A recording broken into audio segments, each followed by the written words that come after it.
Comment un sgeg s'est retrouvé dans un film tout public? On a le droit de dire sgegos sur Twitch. On pourra dire ce qu'on veut. Oui, ou bitoun. En plus, le sgeg est dans une scène super importante du film, mais il n'y a aucun membre de l'équipe du film qui l'avait remarqué lors du tournage et même lors du montage du film. Ouais, j'ai failli faire la vanasse. Sur le membre et puis je dis oh, peut-être trop lourd, mais tu oses là où moi je m'interromps. Ouais, j'assume. Moi, je suis là pour assumer. L'histoire que je vais vous raconter, c'est peut-être mon anecdote cinéma préférée, sûrement parce que je suis un peu teubé immature, je ne sais pas. Oui. Mais alors, pourquoi il y a un sgeg qui apparaît dans un film? À qui appartient ce sgeg? Vous allez voir toute cette histoire maintenant. Spoiler, c'est le mien. Vous allez voir que c'est très intéressant, premier degré. Donc en fait, le film dont je vais vous parler s'appelle Teen Wolf. C'est un film avec un acteur que vous connaissez sûrement qui s'appelle Michael J. Fox et qu'on connaît évidemment pour Retour vers le futur. Ah, c'est lui.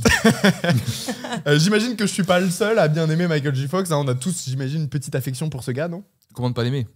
Oui, en vrai, tout le monde s'en fout. non, mais vraiment, on commande pas l'aimer.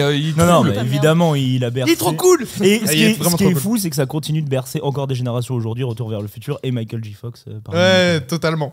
Est-ce que vous avez déjà entendu parler de Teen Wolf d'ailleurs? Bah un petit peu, ouais. Ok. Moi je connais la série moderne, mais je connais pas le film. Alors justement, toi aussi tu pensais à la série moderne ou tu connais le film original? Je connais le film, j'ai jamais vu, mais je connais le film parce que vu que j'ai bossé sur le nouveau film, forcément j'ai un peu fouillé et j'ai eu cette anecdote de ce film, mais pas cette anecdote là. Ah, tu connais pas l'histoire du film? film? Ça je connais pas. D'accord. Et bah tant mieux. La série, on va y revenir juste après. Mais d'abord, je voudrais vous présenter un petit peu le film de 1985, Teen Wolf, qui est un film qui est devenu assez culte avec le temps. Mais aujourd'hui, évidemment, la série MTV est plus connue que le film des années 80. Bref, c'est un film qui raconte comment un adolescent qui est joué par Michael J. Fox découvre qu'il est en fait un loup-garou. Et ce super pouvoir va en fait lui permettre de devenir super populaire dans son lycée.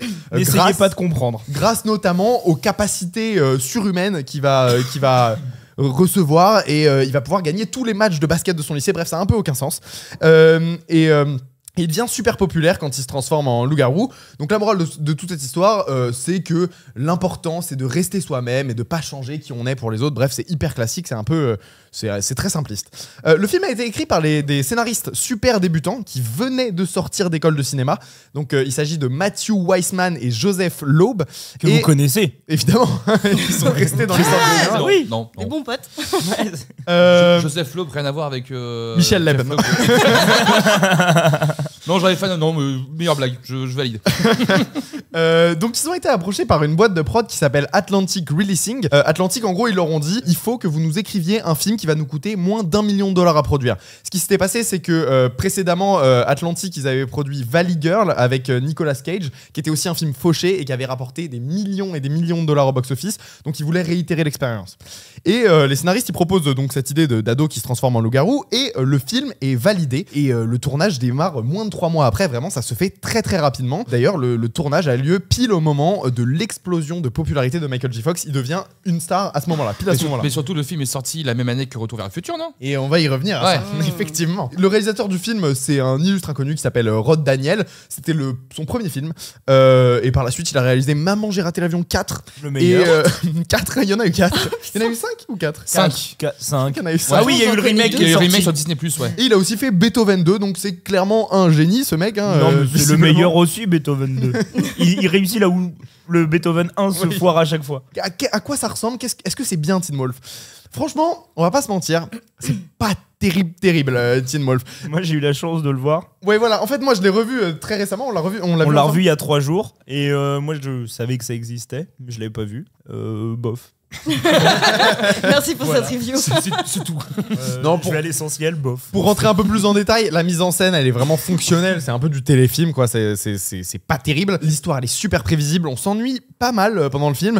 Et en dehors du jeu de Michael J. Fox, il y a pas grand chose à sauver. C'est Michael J. Fox. Ouais, mais même lui est pas exceptionnel non plus. Et surtout, si, il est non mais ça va, film. sauf qu'il y a beaucoup de fois où en fait il est avec ses prothèses et son costume dont on a vu les images tout à l'heure et c'est kitschouille. C'est pas super réussi. Quand 2 ans avant il y a le Loup-garou de Londres qui sort au cinéma. Tu sens d'ailleurs qu'ils ont voulu refaire des effets à la Loup-garou de Londres. Ils ont vraiment voulu refaire la même chose. Ça va pas. Voilà. On a exactement les images. Ça fait plus pour moi Yeti ou que mes. Ça fait Loup-garou du campus. Ouais. Mais pour un film fauché, faut pas non plus. C'était tellement bien Loup-garou du campus. Je vois même pas ce que c'est. C'était le truc sur Gulli. Sur Gulli, ouais, la série où justement Putain, même c'est ça dont je te parlais. Mais c'est exactement la même chose. C'est trop bien le Loup-garou du Non, campus, c'était vous connaissez naze. pas Arrête. Mais c'était Non. trop bien. Aucun- Nostalgiquement, aucun c'était trop bien. On en reparlera hors antenne.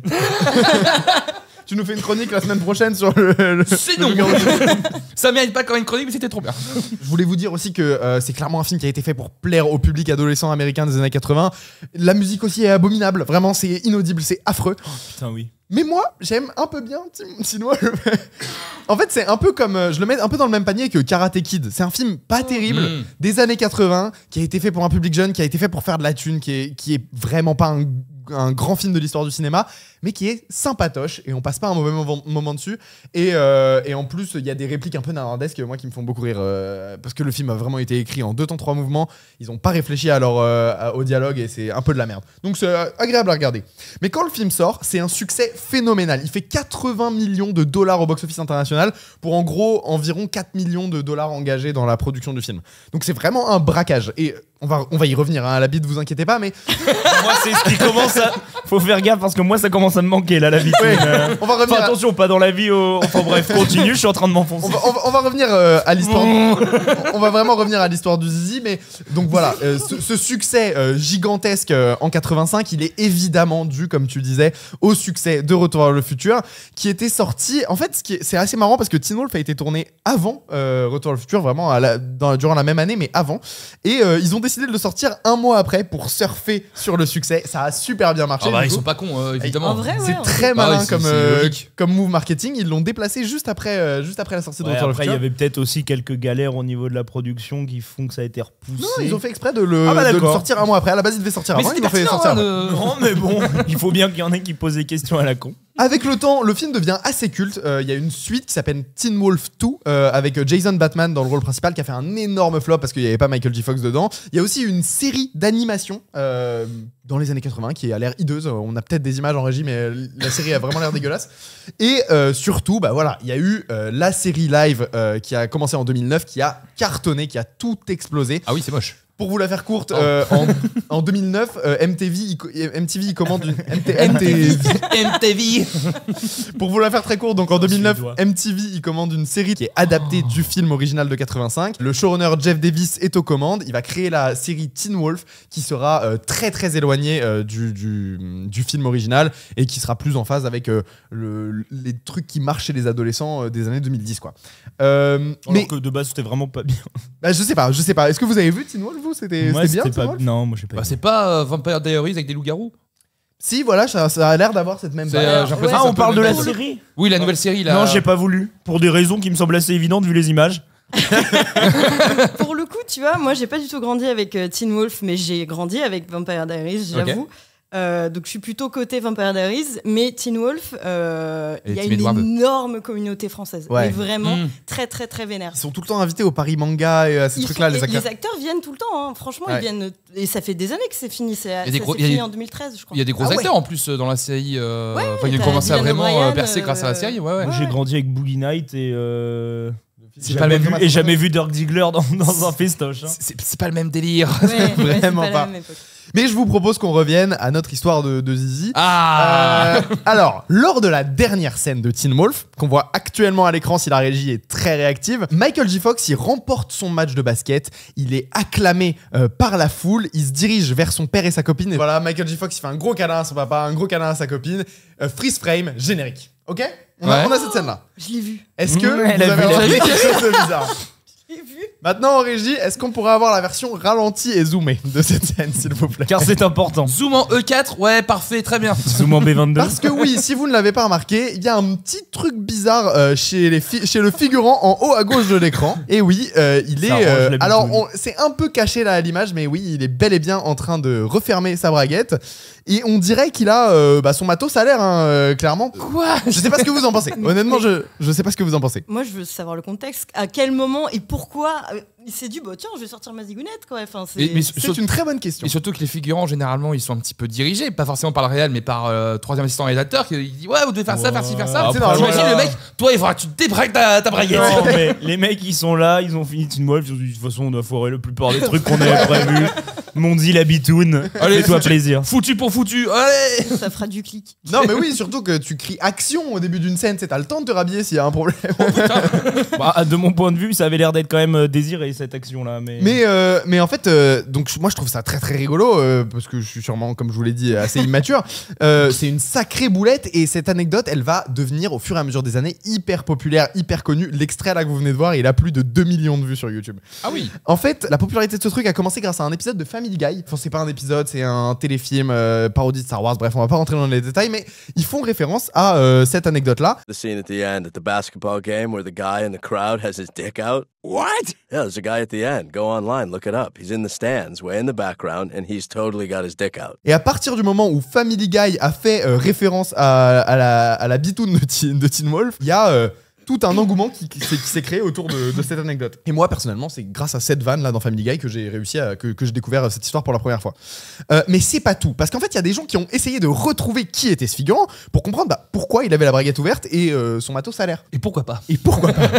Et donc, il y a des recherches qui ont eu lieu pour éclaircir le mystère. En 2011, il y a une émission de radio, de K-Fan FM Radio, qui va retrouver un figurant qu'on retrouve au générique de Teen Wolf qui s'appelle Chris Haggerty. Donc voilà, c'est cette radio là et normalement on a aussi un plan en régie du nom du figurant au générique. La radio va contacter Chris Haggerty, ils vont contacter ce gars-là et ils vont le faire passer dans l'émission. And we have Chris Haggerty on the phone with us now 26 years later. Chris, how you doing?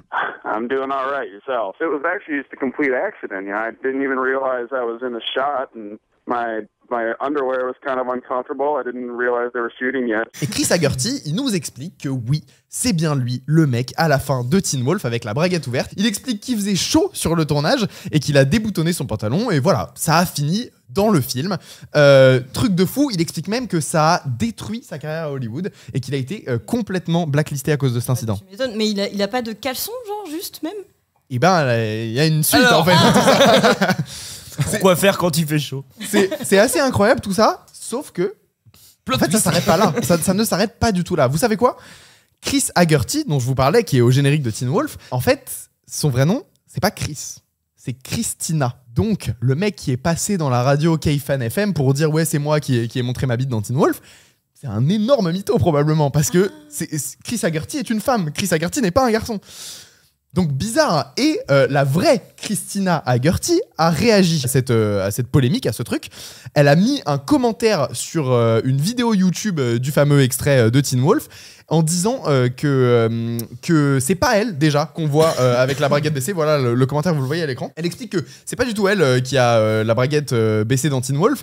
Par contre, elle a une théorie sur pourquoi il y a quelqu'un qui a la braguette baissée dans Teen Wolf. Et surtout, sa vraie grosse théorie, excusez-moi, je m'en mêle un peu les pinceaux, elle dit c'est pas un mec, c'est une femme les gars. C'est pas un mec qu'on voit qui ouvre sa braguette, c'est clairement une meuf. Et donc elle écrit dans son commentaire, les filles portaient leurs pantalons très serrés à cette époque et donc sur le tournage on passait notre journée à attendre. Donc j'imagine que l'actrice a dû déboutonner son pantalon entre les prises et elle a oublié de se rhabiller avant que la caméra ne se mette à filmer. Et effectivement, on est d'accord que cette version elle est quand même beaucoup plus probable en fait que juste il y a un mec qui sort sa tub sur le tournage. Chaud, c'est bizarre quoi. C'est quand même très chelou. Oh, c'est quand même moins drôle. Gros blanc. C'est quand même moins rire. C'est vrai que c'est un peu moins drôle du C'est coup. moins rigolo quoi. C'est beau quand tu parles, toi. J'aime toujours des petites interventions comme ça. Ouais, c'est super. Et on a plus de preuves qui avancent la théorie de en fait c'est pas un garçon. Non, mais C'est- on a des théories, on a des preuves, on a des trucs, mais rien que pour ça, moi ça me fait. Internet est formidable. pour un figurant qui monte sa bite, c'est quand même marrant, ouais. Donc en 2017, il y a un éditeur DVD qui s'appelle Scream Factory qui a édité Teen Wolf en Blu-ray. Voilà, c'est l'édition américaine de Teen Wolf qui m'a coûté 40 balles, je le précise. Je l'ai Zoom, vraiment zoom, acheté ça a pour- coûté 40 balles. Et donc cette édition sort en 2017 et pour cette restauration, l'équipe de production du Blu-ray a décidé de mettre les choses au clair une bonne fois pour toutes sur cette théorie du zizi dans Teen Wolf. Et en fait, ce qu'ils ont fait, c'est qu'ils ont rescanné le film. Alors je sais pas si vous savez comment fonctionne un scan d'un négatif original, mais voilà, c'est juste ils scannent frame par frame. Et en fait, le ratio d'image de la pellicule originale, il est pas en 16:9. Il était plutôt en 4/3 et en fait, il a été croppé pour faire un cadre 16:9. Et donc normalement, on a des images en régie, mais eux, ce qu'ils ont fait, c'est qu'ils ont scanné la pellicule full frame. Et donc, on a des parties de l'image en plus qui n'ont jamais été découverts. Et grâce à ces images, on peut voir, effectivement, c'est une silhouette féminine qui est à l'écran. Et surtout, on voit son visage, on voit sa coupe de cheveux. Et on voit effectivement que c'est une femme à la fin de Teen Wolf. Voilà, le mystère est clos. Il n'y a pas de zizi dans Teen Wolf. C'est bel et bien une femme qui a la braguette ouverte sur le plan final. Mais un mystère subsiste. Qui est cette femme en fait? C'est qui cette meuf? On n'a jamais eu la véritable identité de la figurante qui a ouvert sa braguette dans Teen Wolf. Et pour l'instant, personne n'a jamais répondu à la question de qui est cette figurante. Mais vous savez que, je sais pas si vous connaissez ma chaîne YouTube, mais moi les figurants mystérieux non identifiés, c'est un petit peu ma cam. Donc, pour ceux qui veulent, moi je vous propose un truc. C'est que je vais essayer de faire des recherches de mon côté pour voir si j'arrive pas à retrouver l'identité de la figurante de Teen Wolf. Et ce que je vous propose, c'est que vous vous abonniez à la chaîne YouTube de Caméflex. Voilà. Un coup marketing encore. Et potentiellement, dans une prochaine chronique, j'essaierai de revenir et de débunker complètement l'histoire et de résoudre le mystère. Je vous garantis rien. Putain, je sens qu'il va parler de Teen Wolf à chaque émission. Non mais d'accord, mais par contre, je veux que la vidéo ait pour titre le mythe du skeg de Teen Wolf. Mais moi, je suis chaud. Moi, ça me va très bien. Donc ouais, abonnez-vous à la chaîne YouTube de Caméflex. Je vous garantis rien, mais j'espère finir par faire une chronique où je vais vous raconter toute la vérité sur l'histoire du zizi. Parce que c'est important. Parce que c'est important. Moi maintenant, je vous propose de regarder cette vidéo qui est une chronique sur l'histoire de l'homme qui a révolutionné le domaine de la stop motion au cinéma. Vous allez voir, c'est très intéressant. Sinon, moi je vous retrouve jeudi prochain à 19h30 sur Twitch et YouTube en direct pour une nouvelle émission de Caméflex.